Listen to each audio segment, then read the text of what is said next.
If you are watching this, you are probably a research student who needs to write a research paper in the near future if you're not writing one already. If that's the case, today's video is all about 5 tips to help you write your research paper right now. Like literally right now. Get your notepad, laptop ready. We're doing it now. Jokes aside, my name is Aamir Hussein. I love to talk about research so much so I decided to make YouTube videos and Instagram posts all about sharing tips and advice for the research life. So you want to subscribe here, if you want to follow me over there, you can do all of that. Get it out of the way right now because we're talking about research help for writing a research paper. So enough faffing around, enough subscribing and following and doing all of that business. Notepad ready, laptop ready, iPad ready, phone ready, all of the other devices ready. 5 tips. Start now. Tip number 1. Whenever you are starting to write a research paper, focus on the first priority should be the data and the figures for the research paper. So you're going to decide what data is going to go in the paper, you're going to decide what your figures are going to be, what your tables are going to be, what those figures are going to represent, what the x-axis, y-axis, z-axis, a-axis, what the legends are going to be. All of that information, it should be the first priority of discussion.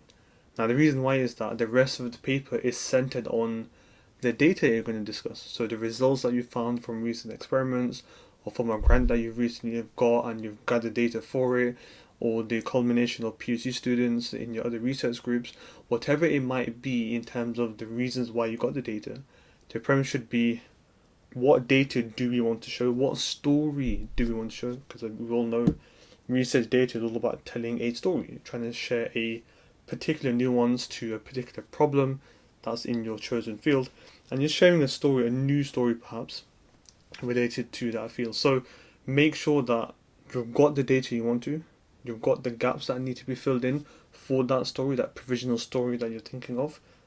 This was a preliminary experiment, then we explored this, then we verified it by this, and then we decided that this and this could be potential reasons why. That's the paper.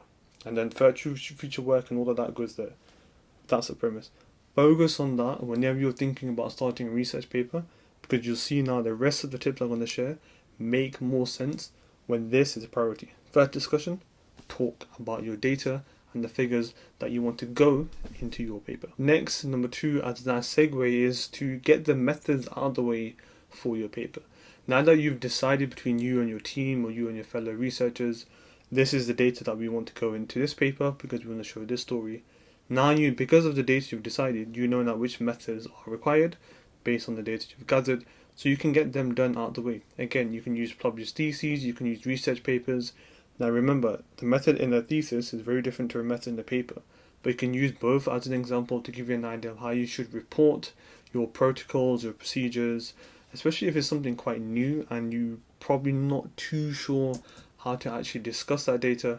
This is where you should actually have that time to decide what's succinct, what's concise, what shows somebody who's reading the research paper this is actually how you should reproduce or repeat our work to see if it is variable. So, variable?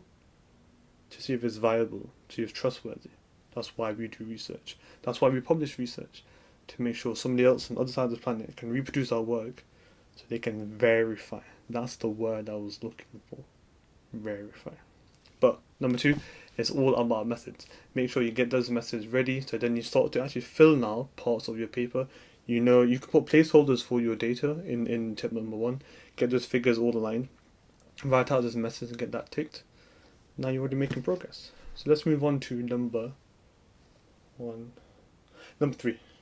Number 3 is essentially the juicy bit, the main content of the research paper, which is your discussion. Now, many of you who are supporters of me on the channel and on the Instagram page know I talk about one very particular strategy, which is why and how. So in the discussion, it would be like why something happened, your kind of suggestions on your opinions on how something happened based on the evidence. Why is it linked to previous literature? Why is it going to be important? Why is it a novel finding? Why is it interesting to pursue further? How you did that? How do you propose you're going to develop it forward? How does it fit in with current literature? Why is it important? All of this is all to do with why and how. And once you have that mindset, one really good way to structure that thought process is using something called PEE. Point, evidence, explain. Raise your point, look at the evidence, explain. And evidence will also be your literature. You mean the point, evidence, explain, evidence. I don't think it's too much of an issue how you do it, but raise your point, back it up with evidence through the literature or through your data, and explain what you're trying to get across in terms of your point. So that's something that's really good structure where you can talk about multiple papers from literature, have your discussion, and then have a contrary opinion or have something that supports it, and then talk about your work, back it up with literature, talk about your work, back it up with literature, why and how. And that is a really nice, easy way to focus on your discussion. Why something happened, how did it happen, point, evidence, explain, repeat.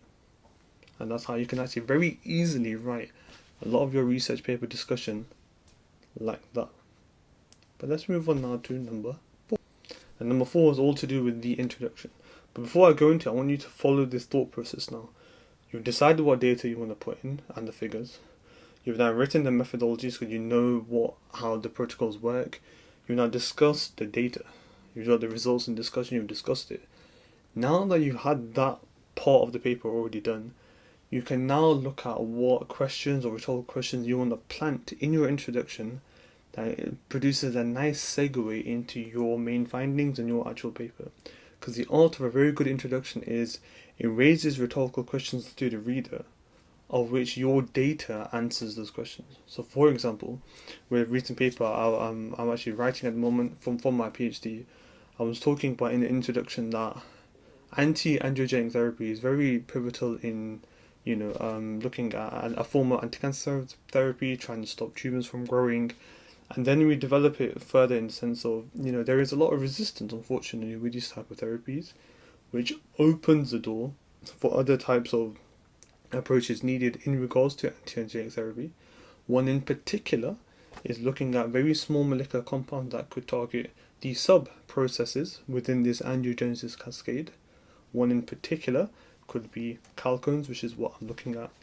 And then it raises the question as to, okay, are there chalcones that can do something like this? Chalcones is just a word for a particular type of small molecular compounds.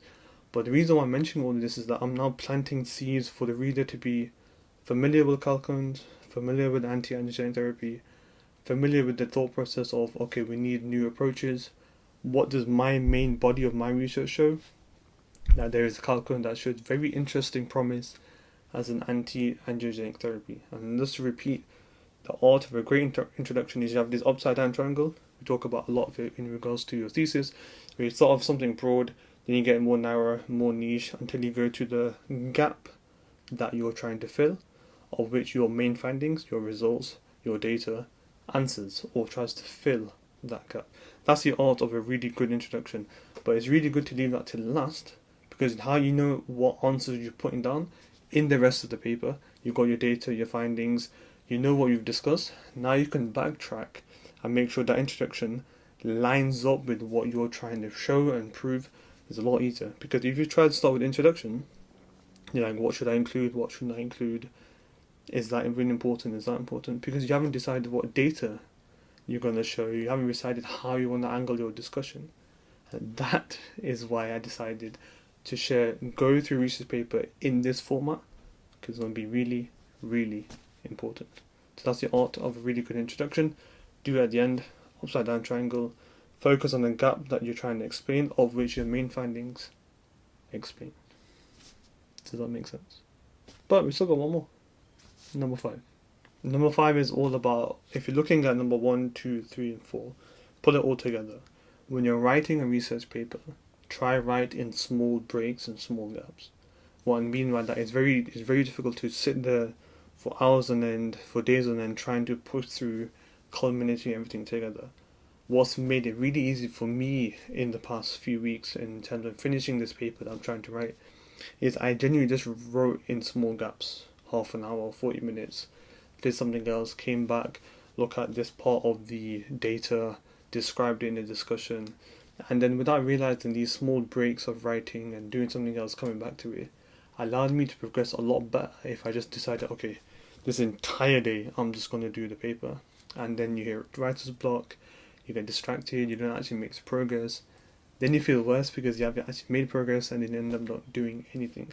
So I try to, like I mentioned in previous posts and previous videos, try to attack something like this. Try to do it small and consistent breaks, because you actually make a lot of progress over a long period of time. And with that in mind, you can again adopt that process of, okay, just decide what data you want to do. And next time, just make some points on the discussion, just plant some seeds and introduction in that order. And without realizing, you actually written quite a lot of your research paper. So try and write in breaks if you can. It might help you in the long run. So guys, those are 5 tips to help you write your research paper. If you're writing one right now, you need to write one in the future, or you may have already written one and you want some maybe further tips to help you get it done quicker, better, faster, you name it. I hope these tips are very useful. If you want to find out more related research content, you can follow me on Instagram. There is a newsletter which I'm starting to use more and more. Video link is in the video description, if I remember to say it correctly. And if you want to support me on the YouTube channel right here, you can subscribe right here and you can enjoy further content in the form of YouTube shorts, bigger content like this, and just me sharing tips and advice for the research life. Something I really enjoy doing, and I hope you enjoy watching. If that's the case, I shall see you in the next one. Take care. Thank you for watching.